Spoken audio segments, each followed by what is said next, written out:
everybody. My name is Summer. Hey, I'm Keita. Hey, it's Johnny. And we are My Sister's Crown. How was everybody's week? Everybody's week. Glad it's over. Happy Friday. Amen.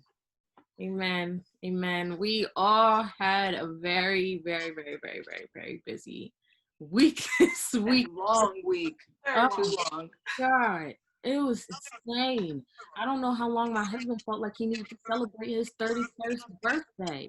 We celebrated on Thursday. His birthday was on Friday. Then his family came over on Friday. Then Saturday, we went horseback riding. We went to the bar. And then Sunday, they had a barbecue. And I'm like, yo, like, go to sleep because I'm tired. I don't want to. I'm tired listening. Oh my God, I'm doing a switch. Yeah, I'd be dead by Saturday. Yeah. And it's hot out. Ooh. Yo, and it was too hot. It was too hot. Yeah, I gotta tell God, like, okay, we done cooking. Like, that's it. Gotta take us out the oven. Oh, it's not for me. Woo! So Too hot. Better preach on that one. So the topic that I was thinking about recently is the corrosiveness of jealousy. It actually came to my mind because I was watching Hamilton, and in Hamilton they pit Aaron Burr, an old politician, versus Alexander Hamilton. And during the play, you watch this guy mad at Hamilton over and over for the different positions he would get. He was jealous because Burr decided that he was just going to kind of be the person that just kind of didn't make any waves. He did his duty, he did his thing, but he wasn't going to be loud or rambunctious about it. But he watched this. Hamilton was rambunctious. He did his thing. He was unapologetic about what he was trying to do. And then as time kept going and going and going and going, you could see he was just getting angrier and angrier and angrier and angrier and angrier, to the point that they actually had a duel and he shot him. And Hamilton ended up dying at like 50 something. And Aaron Burr never really recovered from that politically. But I'm thinking about like how corrosive jealousy is when it comes to someone's psyche. I think it plays a part in racism. I think especially white supremacy. I think that to hate a culture because it's different than yours, I think part of it, like, you have to be jealous, like you have to be mad that maybe, or you might not have all of these great cultural things, and so now you're just mad. You're like, oh, they're different. I can't like them, and then you're just to the point where you hate somebody. That to me, there's a jealousy component of that, and I feel like jealousy eats away at people, and it twists people into doing some really, really awful things. When you think about the crucifixion of Jesus, he didn't do nothing, but they crucified him because they were jealous of his influence. And well, obviously, you know, he already knew he was going to die, but still, that's why they crucified him. When you think about, I was thinking about earlier in the shower, I was thinking about, oh my God, it's on the tip of my tongue. I heard this thing about how white people turned all African religions and said that or a lot of African religions, saying that they were based in they had demonic origins. Like when you think about voodoo, right? Now, I'm wondering, was it a jealousy thing because it wasn't a part? They needed to feel like their religion was the most important religion.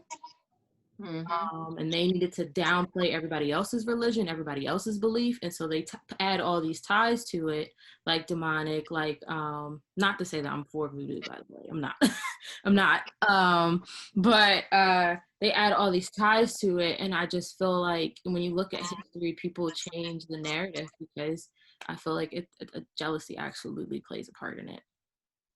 Yeah, like they don't want to understand or learn about the culture. Yeah. It's definitely a control issue too. Control, wanting to brainwash people to believe what you believe. Mm. I wanted to ask you, ladies, have you guys ever felt like someone was jealous of you? Yes. Kind of bringing back childhood, but All right, yes. go ahead, Keita, go ahead. So I have a hard time accepting that someone is jealous of me, because when I, look at my life, I know that there are so many things that I want to do, so many things I want to accomplish. I could be better at this.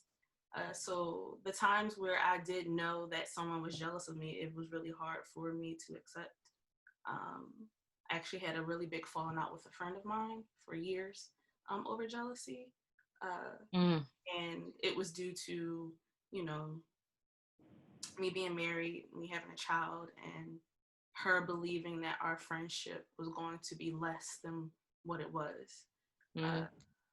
We did try to rehatch and move on, but it was hard for me because I feel like you can't really be friends with someone who is jealous of you.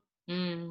For me, it just feels like I need you to be happy for me, and I need you to Mm-hmm. be supportive, like we talked about on the last podcast. Yeah. So I have experienced that, and also like little shady jealousy too. Like you just know someone's like hating on you. But for me, that friendship that I lost was probably the biggest issue for me as far as someone being jealous of me. So I have dealt with it. Yeah. That's it's really sickening when it comes from a friend, because I should be able to tell you the good things that are happening in my life, and And I you should be happy for have to me. worry about if it's gonna be upset. I shouldn't have to be like, it shouldn't be, oh, I can't tell you, I have to watch who I tell stuff to because they might not be happy for me. Like, what the fuck is that about? And as And a how are you friends then? You're not really friends then if they are jealous of all the accomplishments going on in your life. Yeah. and as a result of that, I felt like I had to hide, or not hide, but like withhold a lot of things. Like, maybe I shouldn't tell this person that. I don't want them to be jealous, or maybe I shouldn't share this, because just that fear of losing a friend, or just watching it go there again.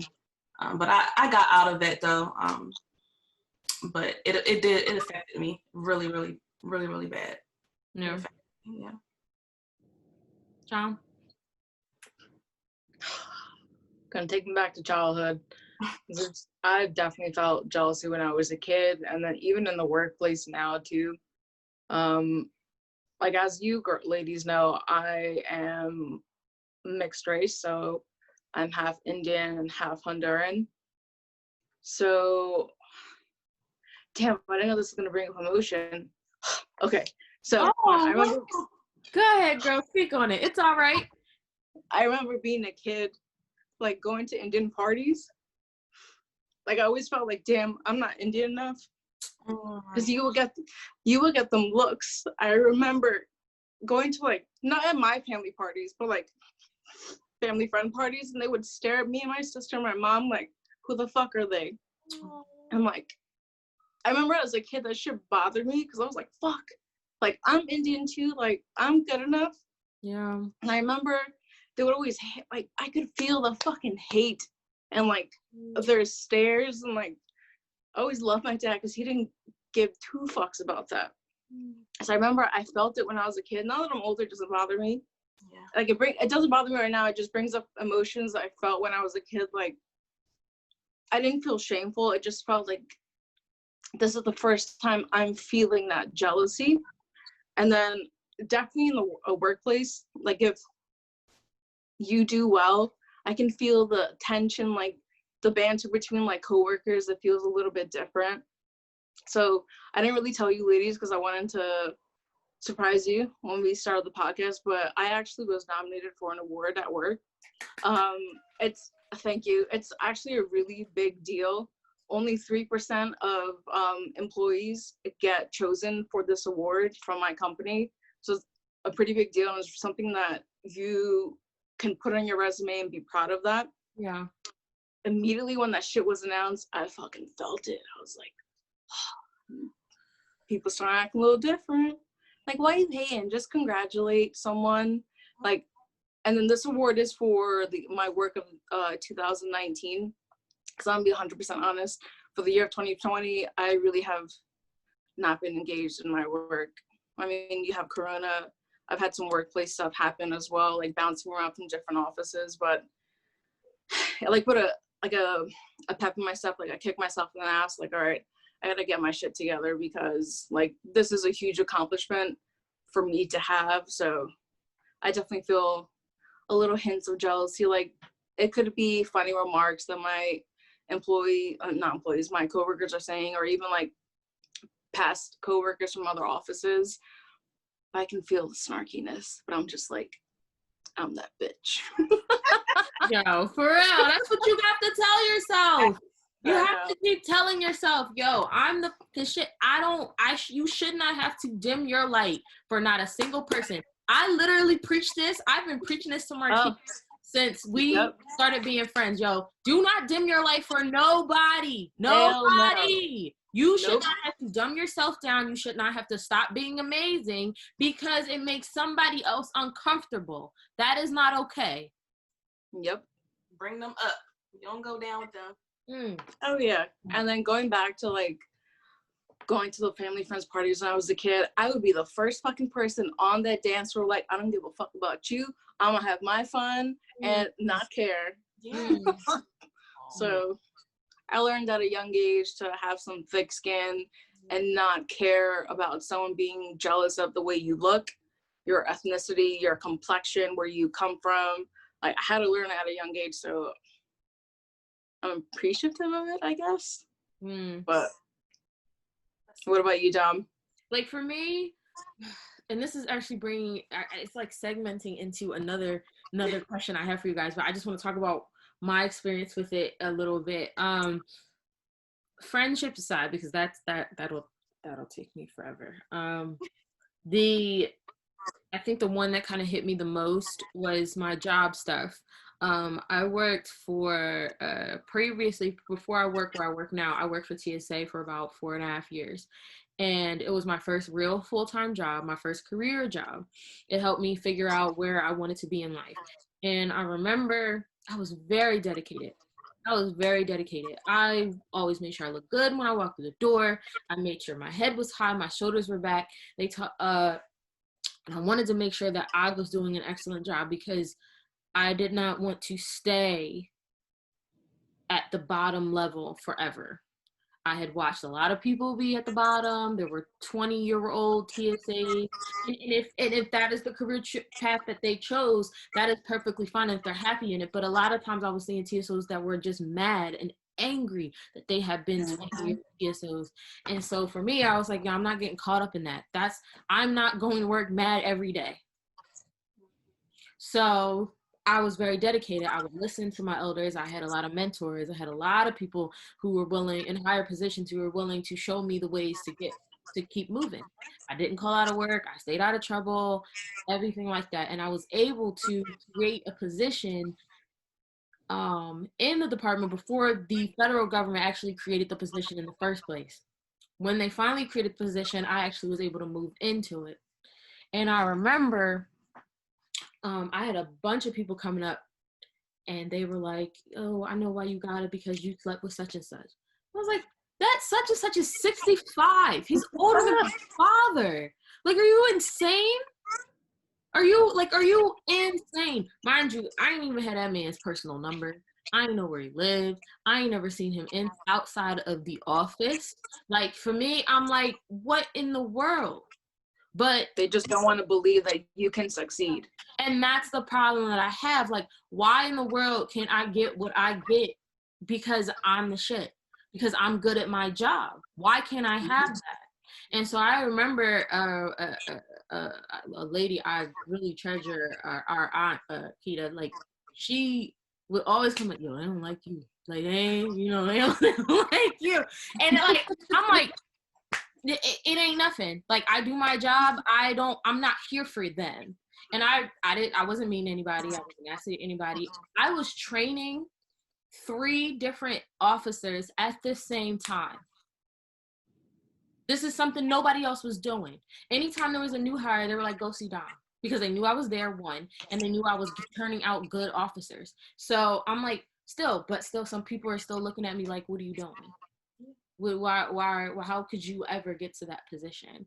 And I also felt like I'm very confident in what I know. I don't have any problem telling people what I don't know. You know, and that's, I don't get it. But at the same time, I am very confident in what I know, and I feel like a lot more women need to be more confident in what they know and be willing to say it. Yes. Yep. And I worked in a all men field, and after they got me that position that I worked very hard for, they wanted me to shut up, and that ain't me. That's just not. I'm not Nope. shut up for nobody. I don't shut up for my husband. Like, why would I shut up for you? Why would I shut up for you? I'm not doing it. Let's say that one more time. Woo! I'm trying. I'm picking my battles better, but I don't shut up for him. You're not gonna get me to stop being myself to make sure that you feel comfortable. Yeah. So what I noticed was they would complain about stuff. I had a good relationship with the boss, so I went and told him. I was like, oh yeah, they don't like this. Is there something you could do about this? They bring it up. Oh, I ain't got nothing. All these white men just, oh, I ain't got nothing to say. Scared of this black man in charge. They ain't want to say nothing. No, I ain't nothing. Well, she always complaining. No, I'm bringing what you were upset about and complaining to me about. Yeah. Why are you complaining to me about it? I can't do nothing. I'm trying to help you. So that was the jealousy I felt at the workplace. Thank God I'm not there no more. I thank God I'm not there no more. It was a week before I was supposed to go back off of maternity leave when I got a call saying, you got this job, please, can you send us this paperwork so we can finalize this stuff? I did not want to go back. I did not want to go back to that job. It was disgusting. It was tiring. It was terrible. I had a lot of people that I love and a lot of people that I treasure from there, but it was also some of the worst years of my life.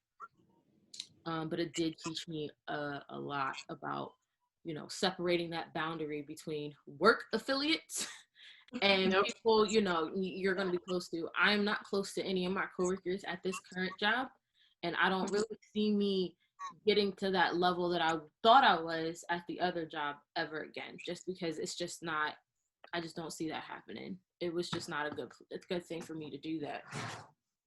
Because again, people hate on you. How can this person have that? I deserve that. I don't want them to have that. Like, you can get this too. Put in the work. You gotta work hard for it. You gotta put in the work. You can get this too. And I really believe, and this is something that my mother taught me, if you don't know something and you see something that somebody else has, partner with that person. Call that person up. Hey, ask a question. How do I do this? How can I get there? I want that. Yeah, like how instead of sitting back on the sideline and hating and letting all this jealousy take root in your heart. How about just make friends with that person? Hey, I want that. Show me. It's nothing wrong with that. That's actually very humbling. I think it's very rare for people in our age group for us to have something that somebody else, that is completely unattainable to somebody else. Yeah. Yep. There's nothing that any of us have that is unattainable. None of us. Yeah. Nothing. And I feel like people need to stop looking at Instagram, Facebook, Twitter, all of the social media platforms, thinking that your friend or someone else has a better life than you because people put up a front on social media. Stop believing the hype. Yeah. I was thinking about what you had talked about earlier, trying to you the disconnect with your own culture that comes from people that look like you, it's something I think is not talked about enough. 100%. We can't talk about how badly other Black women have necessarily treated us, because then we're the enemy. Then we're not being an ally. We're not being a partner. We're not being a friendship. But at the same time, a lot of my emotional scars have come from other Black women. Same here. It's a lot of times it's your own that fucks with your head, and then that shit stays with you. Mm-hmm. Yeah, I can relate to you with, you know, being, you know, a light-skinned Black woman, you know, going through my life feeling like I'm not Black enough, or, you know, moving from Philadelphia and moving to the suburbs of Cherry Hill, and then feeling like, oh, I'm not white enough. Like, it was just a hard place to be in. And after a while, you just get so through with it all, and you're like, you know what, this is just me. Yeah. If you can't accept who I am and love me for who I am, then so what? I can't be bothered with you, you know? Yeah. So I completely can relate to that feeling, just not knowing where you fit in because of your complexion or whatever it may be, you know, from your own people. You know, I've dealt with that all of my life, literally. You know, I didn't grow up listening to my mom. She got traumatized because my cousin knew all the words to Peaches and Cream at 5, and so I was not allowed to. I wasn't allowed to listen to any secular music, I think, until I became a teenager. Until I became a teenager, and could kind of find it for myself. So I grew up on Fred Hammond, Bill Withers, and that jazz. What is it? 106.1 or 107.1. Cool, whatever. I grew up on that, so I didn't grow up knowing anything. If people play 90s music, I'm like, huh? Yeah, I was shocked to find out that you didn't know any songs from 112, and ain't nobody shaming you. I was just surprised because I did not know that about you. No. I didn't feel it from you guys. I felt it more like as a kid. Like people be like, "Oh, you don't know nothing about this," or you're like, "Look, your mother did an awesome job. You need 100% those songs, okay?" All right. Now, my parents, on the other hand, who they were back then. I grew up on DMX, Big Jay-Z, you know, that was back then though, you know, not until we got older and my household became saved that we started listening to gospel and praise and our lives completely transformed. But, you know, don't feel bad about it. Yeah, don't feel bad at all. Because see, my parents, they are immigrants to this country. They're citizens now. They didn't know anything about like the culture because I grew up in the Bronx. They didn't know anything about hip hop. They knew nothing about rap. So they just let us listen to whatever the hell we wanted. Yeah. And me and my sister, we would sit there and listen to TRL, listen to 106 in Park, and listen to all these songs. I'm over here like 6 or 7 years old, knowing all the words to Peaches and Cream as well. And my mom and dad are like, okay, go ahead, listen to it. Peaches and Cream, what are you talking about? Exactly. So everyone has a little bit of a different upbringing, but hey, we made it work. Yeah. Well, I meant like, so kids, like, they'd be like, oh, you got a curfew? I'm like, yeah, we're 10. What do you mean? Like, I'm 13. What do you mean? Yeah, I gotta be in the house. They was like, oh, I'd just be going out at 10. I'm like, that's not, but as a kid, I'm like, oh. I'm missing out. You know, I'm missing out. Dollar parties. I didn't know what the heck that was. I used to go to Philly, but I wasn't from Philly. My mom, literally, when she had my dad, they put me right smack dab in the suburbs. And I've been in the suburbs ever since. But it's like, people like get mad that your parents made a way for you. And I don't understand it. That's not my fault. Now, if I were to turn my back on the community and act like they didn't exist and I'm above, and that's different. But nobody does that. Nobody's doing that. But to sit here and act like I'm supposed to apologize for shit. For having a parent who said my child will not. Mm-hmm. Yeah. She worked her butt off. Yeah. She worked her butt off. And then, well, I for, as God as my witness, Morgan will be a suburban kid as well. Yeah. Micah and Caleb too. She bougie now. She gonna stay bougie. I'm not taking them back to the hood. Yeah, 100%. Our kids, I don't have any kids yet, but my future kids 100% are gonna live that good suburban life. They ain't gonna know what brown water is coming out of the tub. They ain't gonna know none of that shit. Mm-mm. And there's nothing wrong with that. There is nothing. Nothing wrong with that. My parents dealt with that when we moved from Philadelphia. You know, family members and friends making little comments. Oh, they think they better.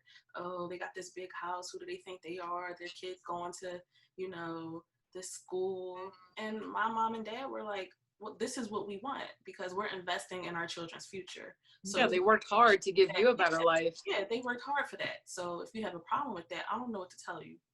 But I'm doing this for my family. It's like people, I also felt like kind of growing up that people wanted to watch me, my mom, my sister kind of fail.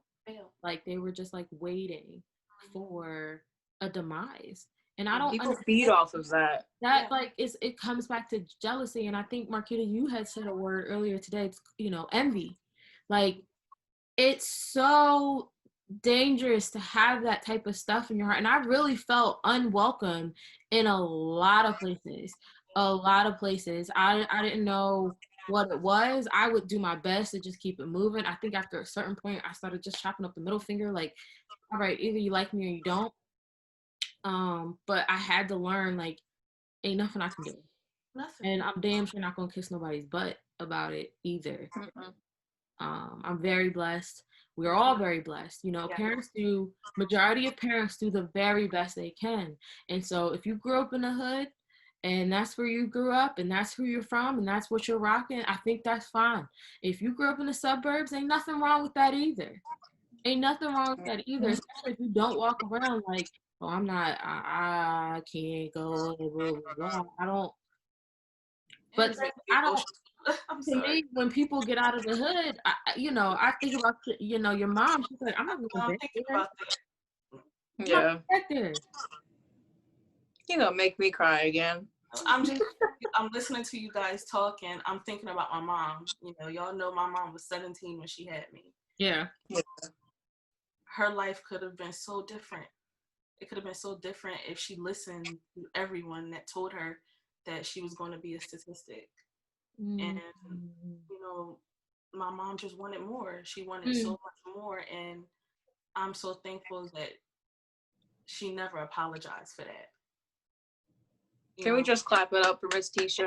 She did a wonderful job. A wonderful job. Yeah. So I just, I wouldn't be here talking to you guys if my parents didn't move. You know, I look at it like that.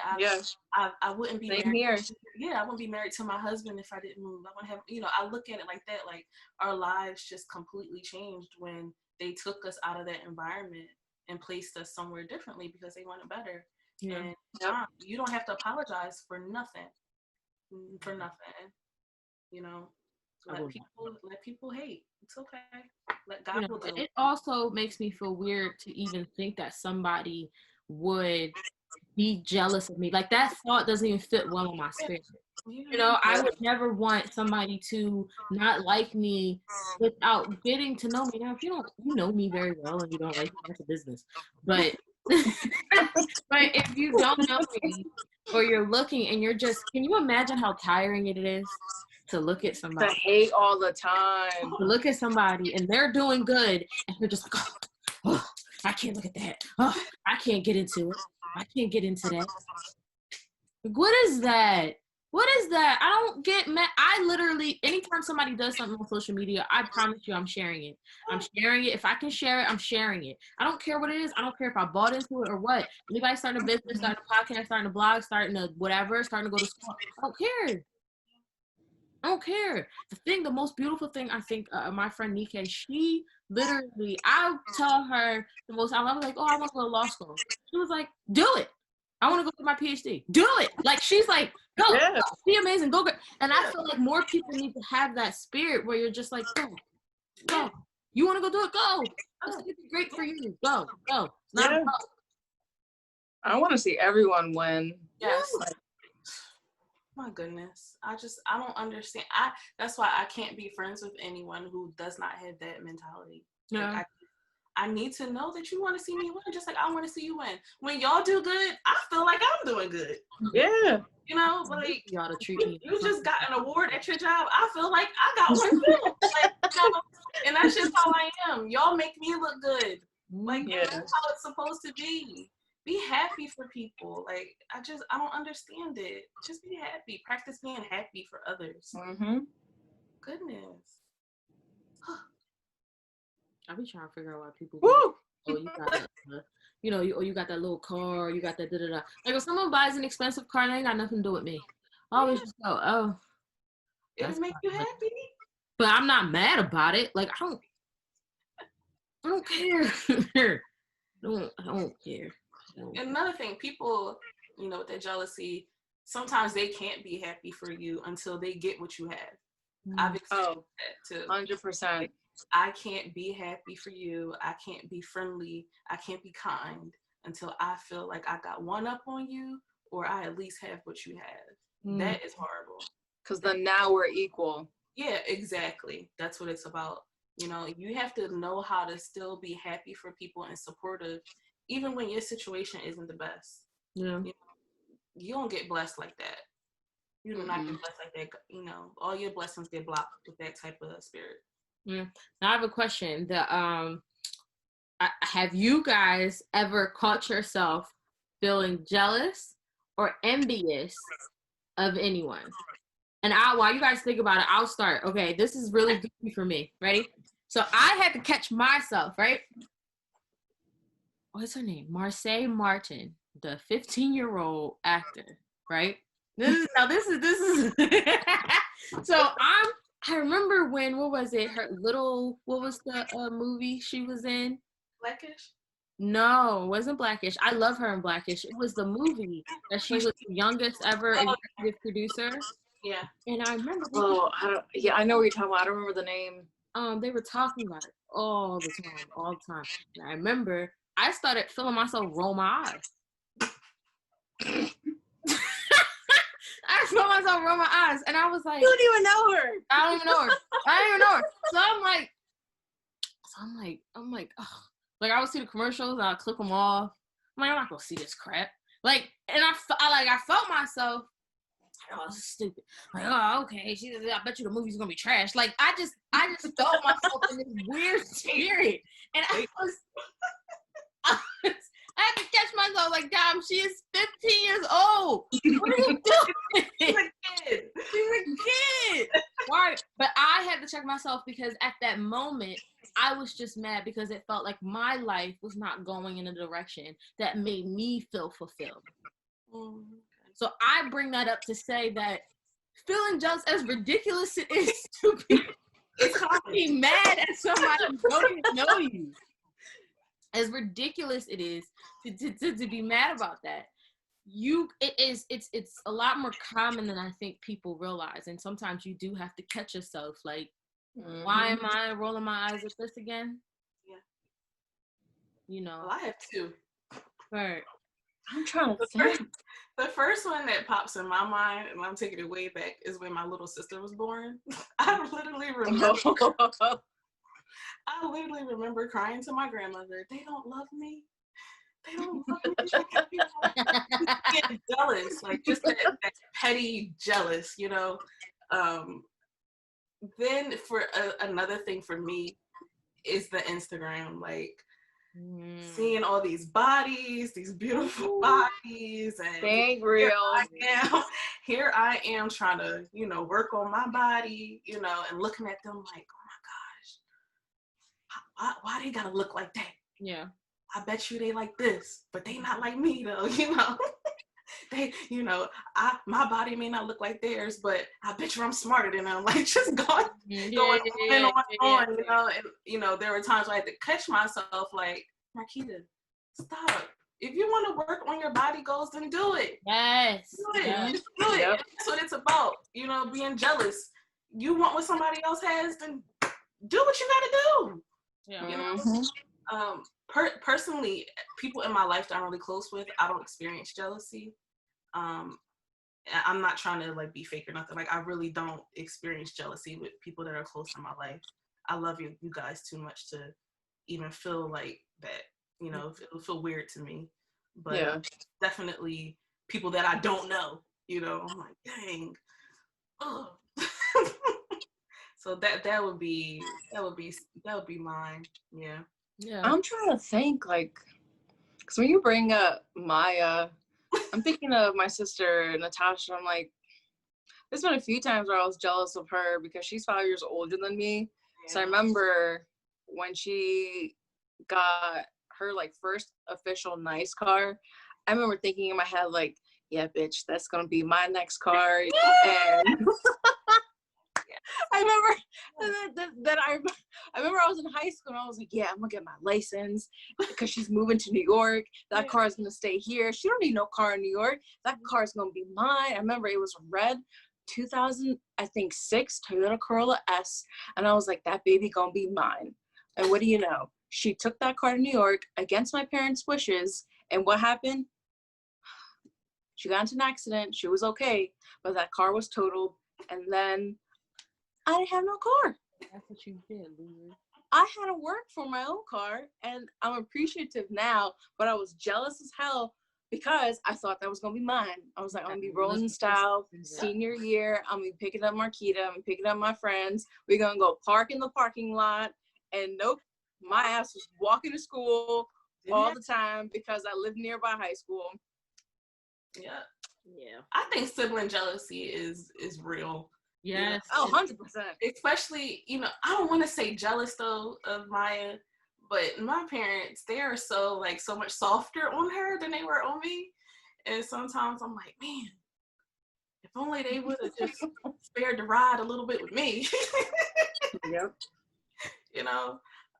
But definitely you see how like your parents treat the young girl, the older sibling, and you're like, man, you didn't do me like that. But at the end of the day, it's all love.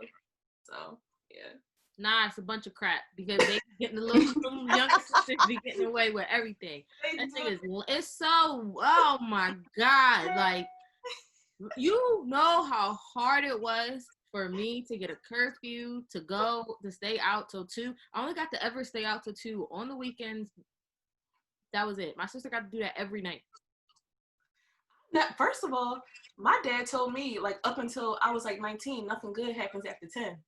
I had to be in the house. Saying to me, she's still saying now. Nothing good happened after 10. You gotta be in the house. Have sex in the sun when the sun's up. I ain't have this problem because I was a second born child. Oh my God, you're lame. See, my curfew didn't get bumped till like midnight until I started dating Christian. Biggity brat, biggity, biggity, biggity brat. Biggity, oh my God. See, man. I ain't have this problem. Oh my God. We like the experimentation kids. They just be doing stuff. Oh, 100%. Anything that my sister did, and then when it came time, it was my time. It was like, that's okay, Johnny. No, it's fine. Go ahead. Go have fun. Go do your thing. It's fine. Third child, they're tired anyway. Dad gonna jack you up. Why are you mad? By the second or third child, they're tired anyway. So I know. Go ahead, do what you gotta do. The first one, we're figuring things out. The second child, I think we got it down. You'll be all right. Exactly. The first child is like the lab rat. Whatever. Yep. Some bruises. I'm mad. Still got flashbacks from my mom smacking him so much. Well, I don't want to talk about the black. Hating on the second borns, man. Damn. Y'all are corny and y'all are ungrateful. Y'all get mad. Your parents gave you everything, and then you get mad like, why can't I?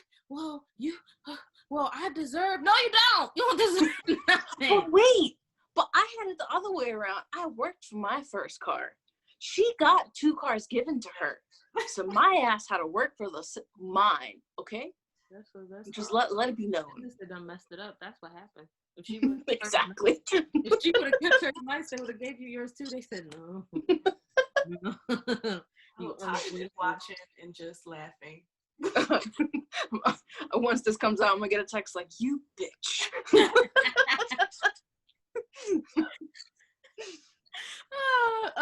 Oh goodness. Oh, that's horrible. Yeah. All right. So all right. Guys, let's keep checking ourselves with our jealousy, like, because jealousy, I think, and you can always want something somebody else has, and I think that might be envy or whatever, but and that's fine, but we all, I think just about everything is attainable to a certain degree. I think, if you really want that $1 million, you will do everything in your power to make sure that happens. If you really want that car, if you really want that job, if you really want that life, that body, that everything, go for it. And don't worry about people hating or being mad about what you yourself have accomplished. Please let me tell you, we are proud of you. Nobody else is telling you. The three of us are extremely proud of you and what you have done with your life. To me, I believe that each generation should be doing better than the one previously. So if your parents are, if your dad wasn't around and you're a man and you want to make sure and that's what you're doing, you're just making sure that you're there for your kids, that's the best thing to do. You already are doing better than what the previous generation gave you. And so please, let's continue to be kind to ourselves. Don't worry about what other people are doing, because half these people are haters. Half these people, they just gonna look at you and roll their eyes. They don't see the beauty in you. And I'm preaching that to myself as well. Just stay focused. Don't get wrapped up in the anxiety of trying to prove yourself to people. Yep. And if we have I know we have a lot of people listening to us who is a person of color. Doesn't matter what ethnicity you are. Yeah. Just because the color of your skin, the ethnicity you are, don't think that you can't go for something just because of how you look, how someone might treat you. Just go for it. I love a roadblock. I'm gonna jump over that hurdle. I'm gonna show you I can. Oh my God. Or don't think that because of, I'm from this neighborhood or from this environment, I can't make it here. That's not true. You can do anything. You can really, listen, I'm gonna tell you guys right now, my mom came to this country when she was 12 years old. My dad came to the States when he was 19 years old. They made it. We grew up in the Bronx. I remember growing up on meals with just eating hard-boiled egg and a hot dog and like a baked potato. And then we moved to Cherry Hill. Like, it's hard work, dedication. It might be a few weeks, few years of not suffering, but sacrifice. Yes. Yeah. Sacrifices that you might have to make, but in the end, you're gonna make it. God has your back. God has a plan for you. You're gonna make it. I know, like, some people, especially right now during these COVID times, I know we talked about in the last podcast with the mental health and like checking in with yourself, but it's gonna be all right. You're gonna make it. Absolutely. I believe so. All right, Jonathan, what financial tips do you have for the folks this week? What do I got? So for this week, I want to talk about investing in yourself. Okay. Please invest in yourself when you're young. I know that a lot of us are looking at, just like what we talked about, all these young people attaining nice things, going on all these vacations. It might not be attainable to some of us right now, but it can be in the future. You got to think about retirement. A lot of young people don't think about retirement at a young age. They're like, oh, I'll think about it later on in life. Don't do that. Please think about it now. If you have a career right now, any job that you have, a lot of jobs right now, like Walmart, Target, they offer 401ks. Please take it. If they match you up to like a certain percent, take it. That's investing in your future. So what I want to tell you is starting young is key. So you don't have to worry about how you're going to survive when you retire. Don't just rely on Social Security. I have a feeling we're going to have it, but I just feel like the way that this economy is going, I don't know where the future is going to lie, but don't just rely on Social Security and think that that's all I'm going to have for the future and I'm going to be set. Have something in the back burner, invest in your 401k, look into your employer's 401k plan or your pension plan. See if they match you up to a certain percent. That's a lot of money. that you can be getting back, that you're contributing. So just invest in yourself and just feel secure knowing you'll be all right and you'll be set to enjoy your retirement, so that when you retire, you don't got to worry about, damn, I got to still pay my mortgage off. How am I going to do this? How am I going to survive? Like, go travel. Like, a lot of times people retire, they don't do nothing with their lives. Like, go travel, go do what makes you happy. Like, just make sure you're set for the future. That's so important. Yeah. Because a lot of times, like, kids our age, like, we don't think about that. Like, no one teaches us this in school. Like, we have to figure it out on our own. Yeah. Like, don't be just surviving on Social Security. Get that 401k money, get that pension plan, invest in yourself. My dad has been telling me since I was 11 that Social Security will not be there for us when it's time. So I think so too. I honestly think so too. You're a nest egg somewhere else. You can't rely on it. It's not going to be here. I think a lot of people just fear thinking ahead too. Like they don't like to think that far, you know. Yeah. They just think about the now. They're just thinking about now. Yeah. You know, how can I get by now? What can I do now? You know, you're not thinking about 10, 20, 30, 40 years down the road, you know? And that's really important. Yeah. So let me tell you right now, after I have kids and I retire from my job, whatever job it might be, I want to travel. Yeah. I don't want to just stay put. I want to see the world. I want to live my life. You only got one life to live. Hella cliche, but YOLO. Amen. For real. For real. All right. Sorry. Sleep has hit me. I was up till 2:30 last night doing that stupid t-shirt. All right. Whew. All right. Marquita. What jewels do we have this week? Crown. Jewels for the crown. Hey. It's so funny because I feel like it ties into what we all were just talking about. Like, it really does. We do it like that. Today, I wanted to talk about self-doubt and, you know, the lies that we tell ourselves, which just, even like, it relates to jealousy too, you know? So, self-doubt, you know, just having that lack of confidence in yourself, you know, in your abilities. I actually struggled with preparing for this today because I had to take myself back to a place where I had to like actually just remember and like kind of rehearse some of the cruel things that I used to tell myself, you know, and some of the things that people used to tell me that I used to let take root in my heart. But self-doubt is still in some ways very relevant for me today. I know in our first podcast, we talked about just some of the ways that the pandemic has impacted a lot of our lives. And for me personally, it has impacted my life by kind of putting the career that I've wanted for so long and prayed for and desired, it's put it on pause. And I find myself feeling really discouraged, you know, feeling very discouraged. I have my days where I'm like, you know what, God, you're in control. You got this, you know, it's going to be okay. Your will be done. It's going to be all right. And then I have those days where I'm like, it's not going to happen. This pandemic is never going to end. No one's going to hire me. I'm not qualified. You know, maybe I can't do the job right. You know, It's just not going to happen for me. And in a lot of ways, I'm just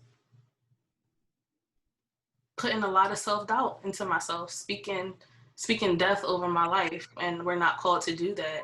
And last night I spoke to one of my spiritual mothers who we just have such kindred spirits, and I just appreciate her wisdom. And she really just shared with me how faith is a continual process. And in that process, while waiting, you just have to know how to praise. You know, I feel like a lot of times we offer God our pessimism instead of our praise. We want to complain. And that's good, though, you know, to be able to. I know that I could come freely to the throne of Christ. I know I can talk to him about anything. I can complain, I can cry, I can whine, I could bring anything to him. But at some point, I have to realize that, you know, I'm destroying myself in the process, you know, by telling myself all these lies and telling myself I'm not good enough, you know, I'm not smart enough, it's not going to happen. And it's just it's been a rough couple of months for me, because I had this vision of my life being a certain way by now, and I just have no control over it, you know. And that's the worst part, is we go every day through life, you know, feeling like we have control over things, and then something happens and you feel like, oh my goodness, I have no control over this, what am I going to do, you know. But again, it's just so important, you know, while you're going through, you know, the motions, to be kind to yourself, you know, just take care of yourself, you know, don't let people dim your light, don't listen to what other people have to say, you know that there is no one on this earth that is you, you know, even if you got to go to the mirror and look at yourself and say it every day, you know, I know that I'm special, I know that God's got me, I know that I got this. And it's just so important, and it's really something that I want to work on within myself.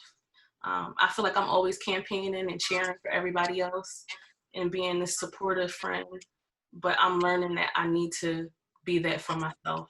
And I know that a lot of people deal with that, you know, just that again, that self-doubt, that lack of confidence. And I just want to encourage anyone who's dealing with that to try your best to be kind to yourself and put yourself first, and know that you are fearfully and wonderfully made. And it's all going to work out, especially those being affected by the pandemic right now. I completely understand, you know, and what I was explaining, you know, what I'm going through. I completely get it. I get it. And it's going to work out. It's going to work out. And that's my jewel for today. Self-doubt. Let it go. Let it go. Woo. Let it go.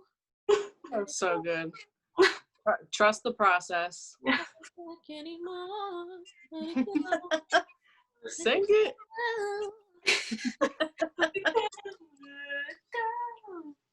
Thanks. Now it's gonna be stuck in my head.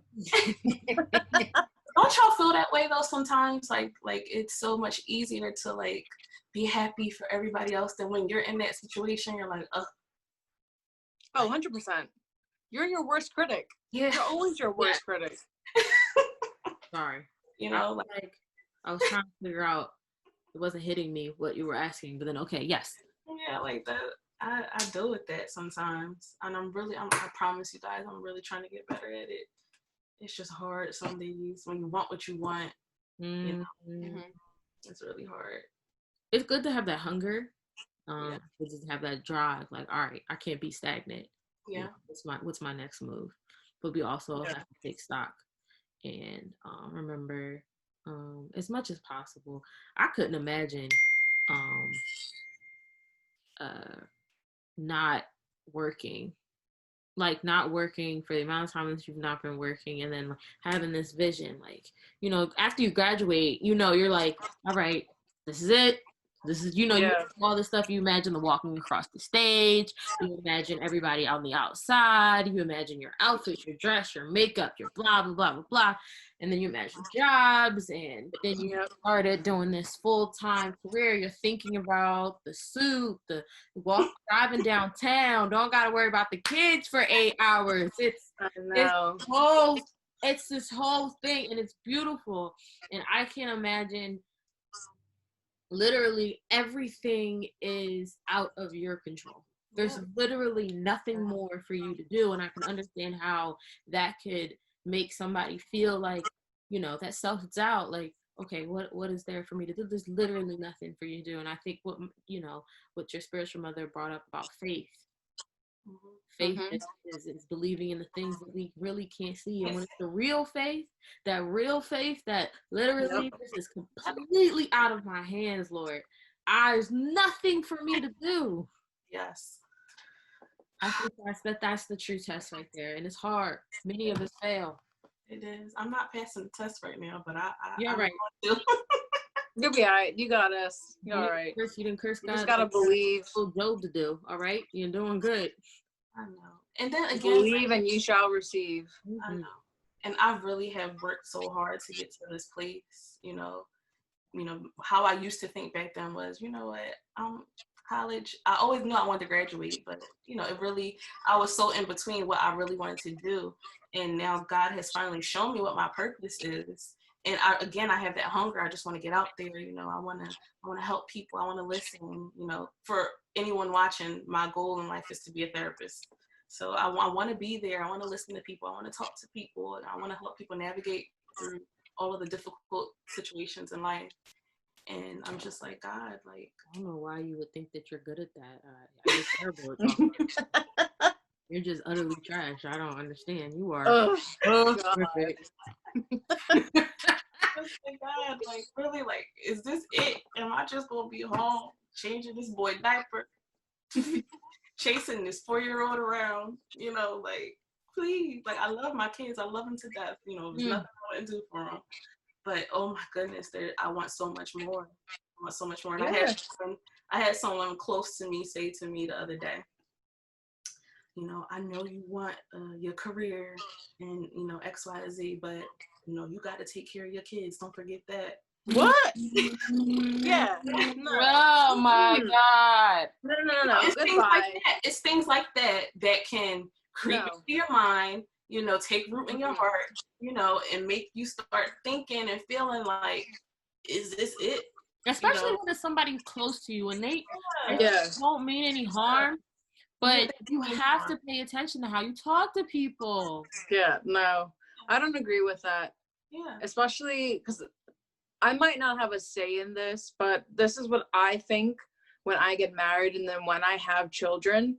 Why wouldn't my future relationship is going to be separate than the relationship that I have with my kids. Yeah.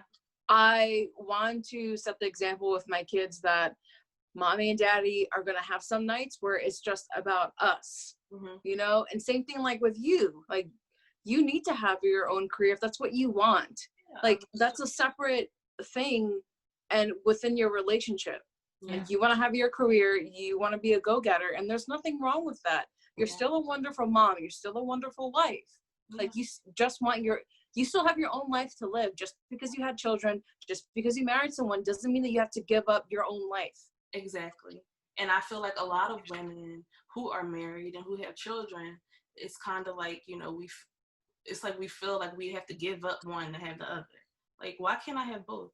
Why can't I have the career, the husband, and the children and still be satisfied and still feel like fulfilling my purpose? Why do we have to give up one?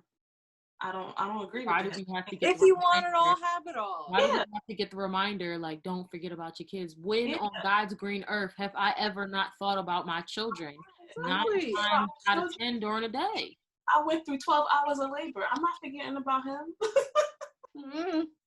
Either one of them, But again, I don't know how you guys did it. Bless you. Ooh, I don't know how I did it either. I don't know how I did it. But it's just things like that, you can't let people say things to you and believe it, especially when you know that it's nonsense, It's nonsense. You gotta pay attention, yo. You never know what words are going to stay with somebody and hit somebody negatively in their heart, and while the person who might have asked that question or said that statement probably didn't mean it in a negative malicious way. They were trying to just, ask a question and, make sure you're not, because they might not understand what it is now to be, first of all, very few households are able to withstand life without 2 incomes. Very few. So, and then on top of it, women now have the choice to have their own careers.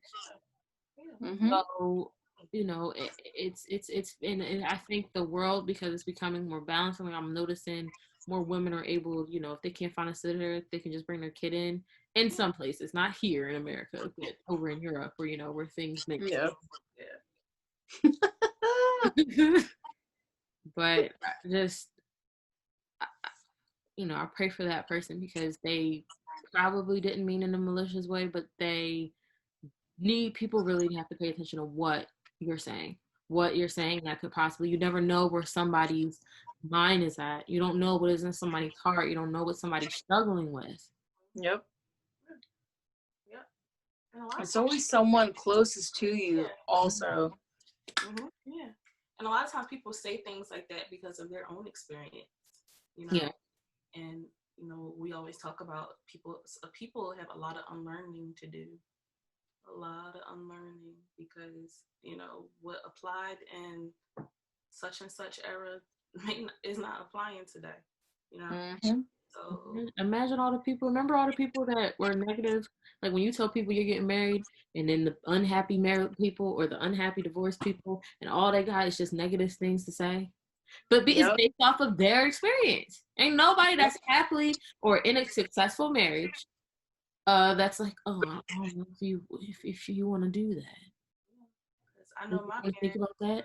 Oh, you get married. Oh, welcome to losing your freedom. Like, what is all of that? Yeah. Shut up.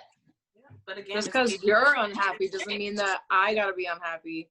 Exactly, based off of their own experience. Because I know my parents were like, "Hey, do what you gotta do. We here, we support you guys." My mom got married when she was 21. My dad was 27 at the time. So they were like, "Listen, y'all gonna be all right. Y'all gonna go through, but y'all gonna be all right." Ron is old, okay?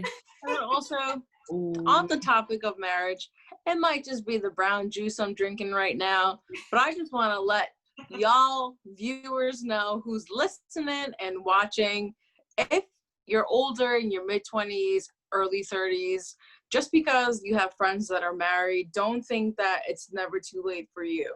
Yeah. Like, everyone has their own path. Stop worrying about, like, damn, when am I going to be married? When am I going to have kids? Like, your time's going to come. Don't be stressed out about it.